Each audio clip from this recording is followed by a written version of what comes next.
అడవి మార్గంలో నడుస్తున్న కర్ణుడికి బ్రాహ్మణ రూపంలో ఉన్న ఇంద్రుడెవరవుతాడు. కర్ణుడికి విషయం ముందే అర్థమైపోతుంది.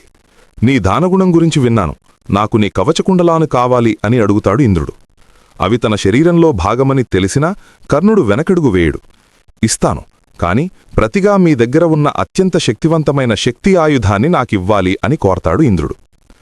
వజ్రాయుధం తప్ప ఏదైనా ఇస్తానన్న ఇంద్రుడు శక్తి ఆయుధాన్ని ఇస్తూ దీన్ని ఒక్కసారి మాత్రమే వాడాలి అని నిబంధన విధిస్తాడు.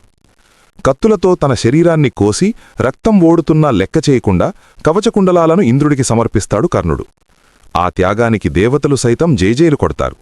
అందుకే లోకం అతడిని దానవీర సూరకర్ణ అని నీరాజనాలు పట్టింది.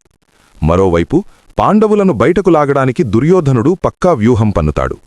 త్రిగర్తరాజును ముందు ఉంచి వెనుక నుండి 50,000 మహాసైన్యంతో దుర్యోధనుడు, భీష్మ, ద్రోణ, కృప, కర్ణాది వీరులందరూ విరాటరాజ్యంపై విరుచుకుపడతారు. ఆ తర్వాత ఏం జరగబోతోంది అనేది తర్వాత భాగంలో చూద్దాం.